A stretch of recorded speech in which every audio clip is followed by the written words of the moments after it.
Setelah pertemuan dengan Amerika Serikat, AS, China telah memutuskan untuk membantu Rusia dalam invasi ke Ukraina. China akan mendukung Rusia secara ekonomi dan keuangan selama perangnya di Ukraina. Saat ini, China sedang mempertimbangkan untuk mengirim pasukan militer seperti drone bersenjata untuk Rusia dalam invasinya ke Ukraina. Bantuan China untuk Rusia ini lantas membuat para pejabat AS khawatir.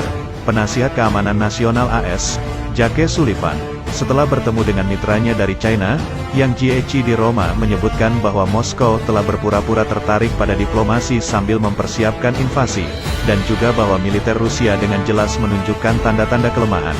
Delegasi AS di Roma tidak mengharapkan diplomat China untuk bernegosiasi, melihat mereka sebagai pengirim pesan ke Beijing. Itu adalah sesi 7 jam yang intens, yang mencerminkan gravitasi saat itu, serta komitmen kami untuk mempertahankan jalur komunikasi yang terbuka, kata seorang pejabat senior pemerintah seperti dikutip dari The Guardian. AS menurutnya tetap berupaya berkomunikasi dengan China, namun keputusan tetap berada di tangan Beijing. Saya kira itu tergantung pada bagaimana Anda mendefinisikan kesuksesan, tetapi kami percaya bahwa penting untuk menjaga jalur komunikasi terbuka antara Amerika Serikat dan China, terutama di area di mana kami tidak setuju, ujarnya. AS dikabarkan meninggalkan pertemuan di Roma dengan pesimistis karena pemerintah China berubah pikiran untuk mendukung Rusia. Kuncinya di sini adalah pertama-tama membuat China menghitung ulang dan mengevaluasi kembali posisi mereka.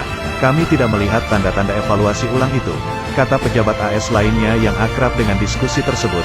Mereka telah memutuskan bahwa mereka akan memberikan dukungan ekonomi dan keuangan, dan mereka menggarisbawahi hal itu hari ini.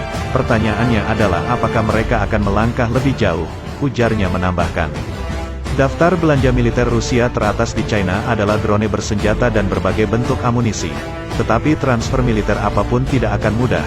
Kedua belah pihak memahami bahwa mereka tidak berbagi sistem yang sama, dan itu membuatnya bermasalah. Kata pejabat itu, militer Rusia juga meminta paket ransum karena masalah logistiknya yang parah dalam konflik yang lebih berkepanjangan dan lebih keras daripada yang diantisipasi. Rusia membutuhkan bantuan ekonomi dan keuangan yang paling mendesak, dalam menghadapi sanksi yang menghancurkan yang dijatuhkan oleh AS dan sekutunya sejak invasi tanggal 24 Februari. Rusia terancam gagal bayar dalam pembayaran utangnya, dengan 2 pembayaran bunga jatuh tempo pada hari Rabu.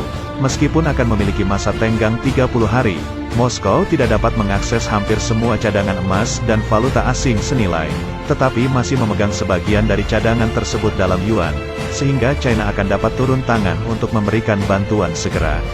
Ada pesimisme di Washington tentang kemungkinan mengarahkan China untuk tidak ikut campur dengan Rusia, terutama karena melihat kemitraan itu didorong dari atas. Ini benar-benar proyek Xi Jinping. Dia benar-benar, secara fundamental di balik kemitraan yang lebih erat dengan Rusia ini, kata pejabat AS itu. Ada lebih banyak keraguan, tetapi Xi dan Putin telah terikat pada pandangan bersama mereka tentang AS sebagai orang yang keras, dan bertekad untuk mengakhiri periode dominasi global AS. Jika China mendukung Rusia dalam pertikaiannya dengan Barat, pemerintahan Biden akan mengalihkan fokusnya untuk membujuk sekutu, di Eropa khususnya, untuk memikirkan kembali hubungan mereka dengan Beijing. Sullivan dijadwalkan berada di Paris pada Selasa untuk berdiskusi dengan pemerintah Prancis.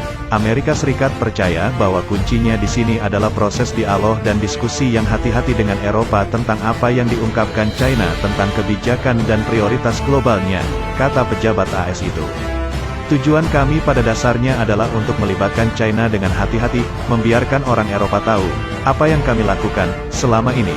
Tetapi jika menjadi jelas bahwa China bergerak ke arah lain, biarlah, katanya.